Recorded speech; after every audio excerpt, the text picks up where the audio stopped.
Welcome back in YouTube channel Nikku Chaudhary. मैं हूं नताशा। बात करने जा रहे हैं हम यहाँ साइक्लोन के बारे में। पहले तो दिव्या मंत्रा जी को कोटि कोटि धन्यवाद। भाई उन्होंने ऐसा नाम दिया है इसको कि सच में इसने बवंडर मचाया हुआ है। साइक्लोन बिल्कुल सही नाम दिया है। अब इनके लिए जितने नाम रखे गए हैं ना, उनका मैं एक्सप्लेन करूंगी कि भाई हाँ सही रखे गए हैं। तो जैसे पहले जिसने नाम दिया था झूठी, वो भी बिल्कुल सही था, और अब जो साइक्लोन नाम दिया गया है वो भी बिल्कुल सही है। बिल्कुल धन्यवाद जी, धन्यवाद, बहुत बहुत धन्यवाद। हाँ जी, हम यहाँ बात करने जा रहे हैं साइक्लोन के नए बवंडर के बारे में। भैया बड़े दिनों से बवंडर मचाया हुआ था। कभी माँ चली गई, माँ ने ये कर दिया वो कर दिया, फिर उसके बाद में शादी का, फिर सब्सक्राइबर्स का, फिर शादी का, ये वो तांडव। तो फाइनली साइक्लोन ने ये चीज़ साबित कर दी है कि इसका कोई सगा नहीं जिसको इसने ठगा नहीं। मेरा एक सवाल अभी भी ये उठता है कि कैसे लोग इस पर भरोसा कर लेते हैं, जो अपने माँ बाप की नहीं हुई, जो अपने एक्स हस्बैंड की, जो कि इस दुनिया में भी नहीं है, जिससे इसने लव मैरिज की थी, उसकी नहीं हुई, जो अपने बच्चे के लिए अच्छा नहीं करती, अपने बच्चे के लिए नहीं सोचती, पूरे दिन वीडियो में लगी रहती है, अपने बच्चे को बाहर खाने के लिए भेज देती है, यानी कि दूसरे के घर। उससे आप कैसे उम्मीद कर सकते हैं कि वो आपकी हो जाएगी, या फिर कुछ उसके अंदर इतनी अच्छाई बची हुई है कि वो कुछ अच्छा आपके लिए या किसी के लिए सोच लेगी। ये बात सोचने की ज़रूरत है। अगर कोई ये बात नहीं समझ पा रहा है तो भैया क्या ही कर सकते हैं। मैं आपको एक बात बताती हूँ, अगर आप इससे फ़ोन पे बात करेंगे ना, या इससे पर्सनली बात करेंगे, इसको जो आप वीडियो में देखेंगे ना, उससे बिल्कुल अलग बात करेंगे। आप ये इतने प्यार से बात करती है, हाँ जी हाँ जी, जैसे कि आपकी पूरी बात मान रही हो, पूरी बात। वही बात है भाई, शक्कू जी वहाँ पर गई थी, गुस्से में गई थी, शक्कू जी को भी इसने पिघला लिया। वो एक इतनी मतलब समझदार लेडी, उनको भी पिघला लिया था अपनी बातों से, है ना। हाँ जी ठीक है जी ठीक है, मेरे भाई ने मेरे साथ ये किया, मेरी मम्मी ने ये मेरे साथ किया, मेरे पापा ने मेरे साथ ये किया, मेरे ससुराल वालों ने 45 दिन का बच्चा निकाल के फेंक दिया, मैं क्या करूँ। ये सब चीज़ें कर करके लोगों को इमोशनल कर देती है, और लोग हो भी जाते हैं, जो कि हम भी स्टार्टिंग में हुए थे। बीच में भी मुझे लगने लगा जब इसकी मम्मी बीमार थी, यार छोड़ ना, मतलब क्या है, मतलब छोड़। लेकिन भाई मुझे एक बात समझ में नहीं आती कि तुमको इतना हक कौन दे रहा है कि तुम किसी इंसान के कैरेक्टर पर उंगली उठा दो, किसी इंसान को गंदा बोल दो। ये बात मुझे अब तक समझ में नहीं आई। और मुझे एक बात भी समझ में नहीं आती कि यार ये जितने लोगों से पंगा लेती है ना, चलो इसके घर वालों को तो मान लो, हैं, घर वालों को तो मान लो कि उनसे पंगा इसने लिया, उन्होंने इसको बख्श दिया, लेकिन उसके बाद में भी इतने लोगों से पंगा ले लिया। इसके सास ससुर इसको अब तक क्यों वो सामने आके नहीं बोलते। वो गलत साबित होते हैं इससे, लोग कहते हैं गलत है, लेकिन नहीं, वो लोग अपनी इज्जत के लिए नहीं आते। उनके बेटे का चैनल है, वो लोग चाहते तो आते, लेकिन वो अपनी इज्जत के लिए नहीं आते। अब वो सोचो, जिनको पहले से ही ये पता था कि भाई तुम्हारे बेटे और बहू का इस तरीके से रिलेशन है और सब चीज़ें हैं, वो अपनी इज्जत बचाने के लिए इससे शादी कर ली। उन लोगों का सोचो कि वो कितना अपनी इज्जत के बारे में सोचते होंगे, कितना सोचते होंगे।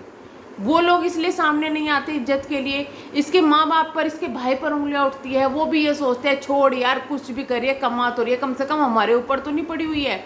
इनका सोच लिया। लेकिन उसके अलावा इसने कितने लोगों को बदनाम किया है यार। इसके लिए कोई एक्शन क्यों नहीं लेता, क्यों नहीं लेता। अगर कोई एक्शन लेने के लिए भी जाता है तो रोना पीटना वहाँ पे शुरू कर देती है, मैं ये नहीं करूँगी, अब मैं अच्छी वीडियो बनाऊँगी, अब मैं आपको एक अच्छा कंटेंट दूँगी, घर की सफाई करूँगी, बच्चे को खिलाऊँगी, अच्छा खाना बनाऊँगी, मैं बिल्कुल सही तरीके से करूँगी। 2 दिन वो करती है और तीसरे दिन फिर इसका क्रिंज कंटेंट शुरू हो जाता है। क्रिंज की देवी का क्रिंज कंटेंट शुरू हो जाता है। और मैं तो सत सत नमन करूँगी उन लोगों को जो इसके लिए सच में रिश्ता लेकर आ रहे हैं। और ये 1-2 नहीं है, मुझे औरों ने भी बताया कि यार इसको देख के ना ये इतनी रोती थी, और वो सब हमें दया आने लगी थी। हम भी सोचे थे यार चलो इसकी शादी करा दे। लेकिन भैया मैं एक बात बताऊँ आपको, जो लड़की बैठकर सोशल मीडिया पर कहती है मैं तो लिविंग में रहना चाहती हूँ, मैं फैमिली के साथ नहीं रहना चाहती हूँ, मेरा शादी से भरोसा उठ गया, ठीक है, जो अपनी फैमिली के साथ नहीं एडजस्ट कर सकी, जो कि ये बोलती है कि अगर मेरी लड़के से ना बनी तो भाई मैं तो छोड़ दूंगी, पहले मैं जांचूंगी, परखूंगी, देखूंगी और फिर मैं छोड़ दूंगी। जो ये कहती है कि दुनिया के अंदर 100 मैरिज कपल में से 90% लोगों का अफेयर चलता है क्योंकि उनके पार्टनर उनको सेटिस्फाई नहीं कर सकते, तो औरतें बाहर अफेयर चला लेती है। ऐसी सोच वाली लड़की के लिए जो अगर रिश्ता भिजवा रहा है उनको सत सत नमन है भाई। सबसे पहले बिचौलिया पिटता है, वही काम आपका होगा। जो लोग भी ऐसा सोच रहे हैं, आप लोग अच्छा सोच रहे हैं लेकिन ये किसी का अच्छा नहीं कर सकती, क्योंकि भाई ये फैमिली नहीं बसा सकती, ये नहीं बसा सकती, वो चीज़ दिख रहा है। जो लोग इसको सपोर्ट कर रहे हैं वो करो, क्योंकि उनको ही लगता है कि अपना कम से कम बच्चा तो पाल रही है, करो सपोर्ट। लेकिन इतना भी नहीं अंधा हो कि भाई ये सब चीज़ें इसके लिए सोच लो कि हाँ ये किसी का अच्छा कर सकती है। ना ना, क्यों सोशल मीडिया पर इसकी कोई फ्रेंड नहीं है? क्यों इसकी ही सबसे झगड़ा होता है?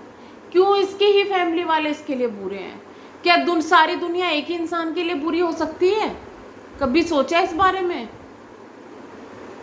बहुत से लोग सिंपैथी इससे कर लेते हैं, ठीक है, सिंपैथी करना अलग चीज़ है, हमको भी दया आ जाती है इसके बच्चे को देखकर, लेकिन भाई उस चीज़ के लिए हमारा लोगों का क्या कसूर है?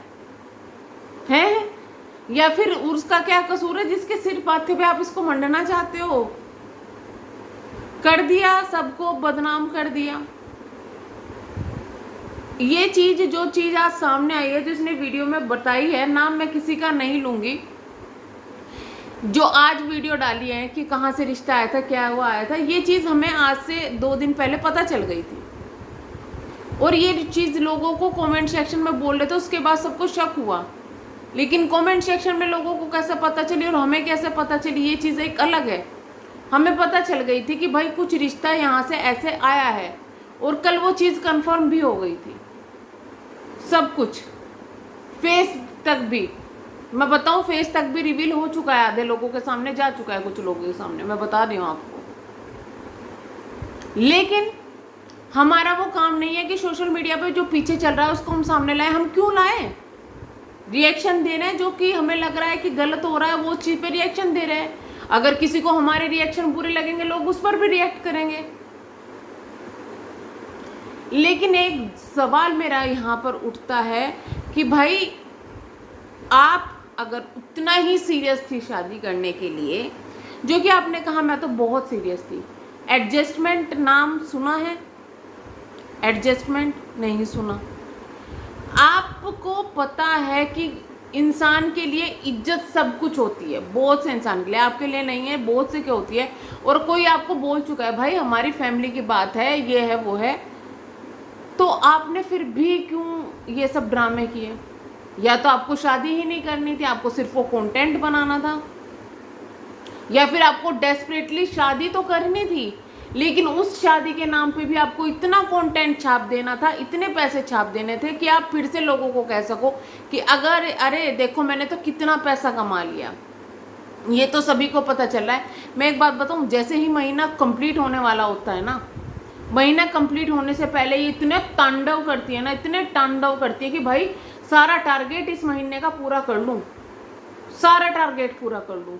मैं बता रही हूँ, इसके दिमाग में ये सोच चलती है कि मेरा एक टारगेट है कि इससे ज़्यादा सैलरी तो मेरे पास आनी नहीं चाहिए, जिसके लिए पूरे दिन प्रचंड करती रहती है। और एक बात बता दूँ मैं, कल इंडिया का मैच चल रहा था, सेमीफाइनल था, ठीक है, तो क्या हुआ, मेरे हस्बैंड को नींद आने लगी, वो लेटे हुए थे, तो मैं स्कोर देख रही थी, स्कोर देख रही थी।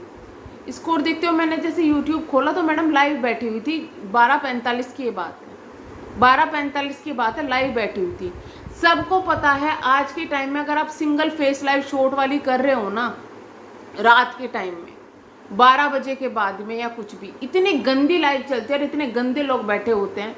सबको पता है हाउसवाइफ है, वो सो जाती हैं, अगर किसी का यूट्यूब का काम है वो एडिटिंग वगैरह करके अपनी वीडियोस डालेगा ज़्यादा से ज़्यादा। अगर ये हमारा जैसे रिएक्शन का है, हम पूरे दिन किसी की अगर वीडियो नहीं देख पाए, हम वो वीडियोस देखेंगे। तो कोई इतना खाली नहीं है कि बैठ के भाई किसी की लाइव देखेगा। अगर लाइव भी देख रहा है तो भाई, है ना, समझ रहे हो, आपकी 12:45 पर लाइव आ रहे हैं इस टाइम पे, वो भी पता है कि भाई इस समय यूट्यूब का माहौल कैसा बना हुआ है, स्पेशली शॉर्ट लाइव में। उसमें आप आराम से आते हो, वैसे तो आप नॉर्मली आके बैठ जाते हो लिपस्टिक, लेकिन आप पूरे सज धज के बढ़िया तरीके से आते हो, ठीक है। आपने कमेंट सेक्शन में आपकी जो गंदगी हो रही थी वो देखी, उसके बाद में भी आपने 1 घंटे की लाइव की, जब आपको पता था आपके कमेंट सेक्शन में इतनी गंदगी हो रही है। क्या आपको अपनी इज्जत की कोई परवाह नहीं है? क्या आपको नहीं पता कि दुनिया में अगर आप लड़की हैं या औरत हैं, आपको कितनी मर्यादा में रहना चाहिए? किसी को ये बात बुरी लगे या भली लगे, लेकिन एक सच्चाई है, अगर पुरुषों को ये बोला जाता है कि अपनी आंखों को मर्यादा में रखो, तो एक औरत को भी बोलना चाहिए, क्यों ना रहे वो मर्यादा में। और जबकि पता है, फिर 2 दिन में कहते हैं कि मैं तो सिंगल हूँ, मैं तो यहाँ ऐसे रहती हूँ, मैं तो वहाँ रहती हूँ, फिर तुम ड्रामे कर दो कि मैं तो घर के बाहर कोई आ गया। इतने गंदे कमेंट इसके कमेंट सेक्शन में आ रहे थे, लोग क्या क्या इसको बोल रहे थे, प्लीज़ बाल खोलो, भाभी आई लव यू, मैं आपसे शादी करना चाहता हूँ, XXX ये वो, पता ही नहीं क्या क्या। और ये हंस रही है, कोई इसको बोल रहा है आई लव यू भाभी, ये कर दो वो कर दो, ये हंस रही है, ब्लॉक नहीं मारा, चल रही है। मैंने बंद ही कर दी, मैंने कहा यार खामे खा इसको देख के और गुस्सा आएगा, क्या कर रही है ये, थोड़ा सा तो दिमाग लगा लिया कर यार।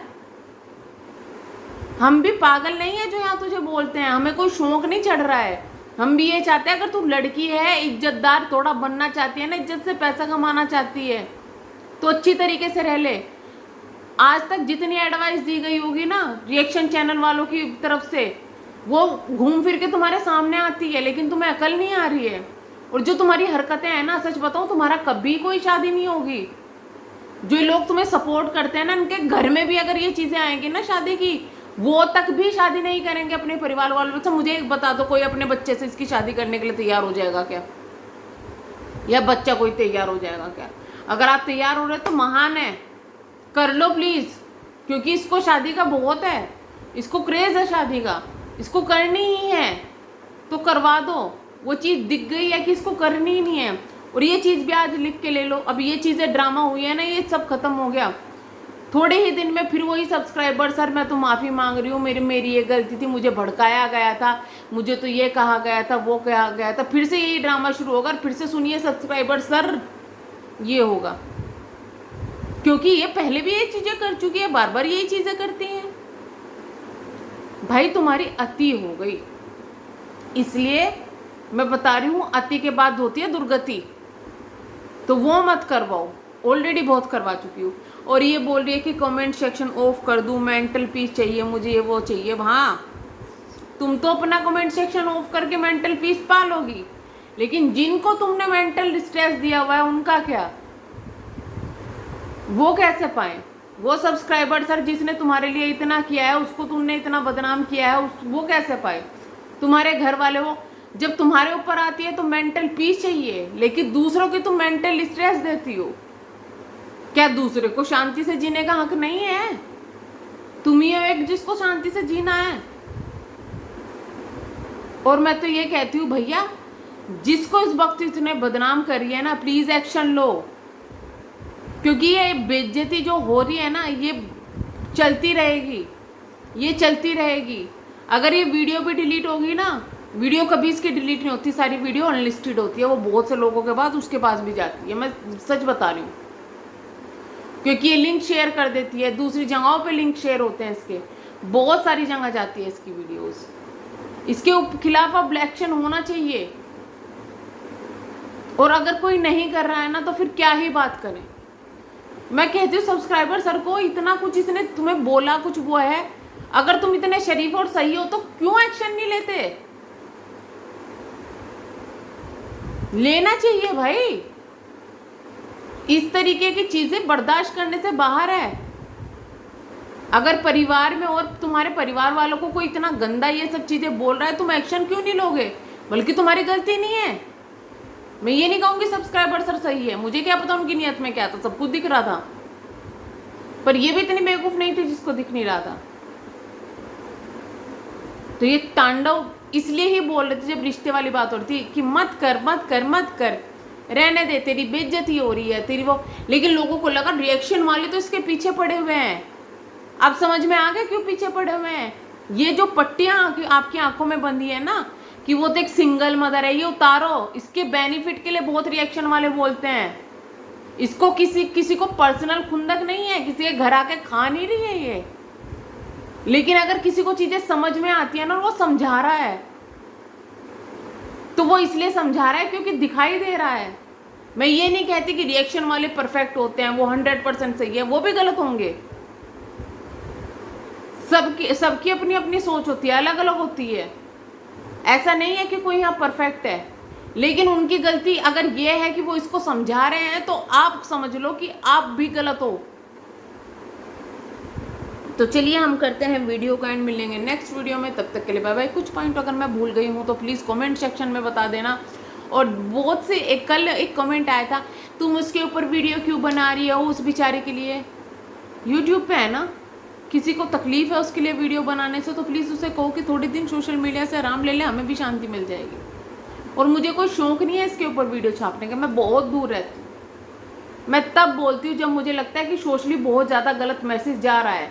ये अपने घर में क्या करती है, काम करती है या नहीं करती, कितने कीड़े खाती है, कितना कुछ कर रही है, नहाती है नहीं नहाती, पैर धोती है नहीं धोती, ये बचकांडी हरकत मैं नहीं करती कि इन सब चीज़ों पर मैं रिएक्शन दूँ।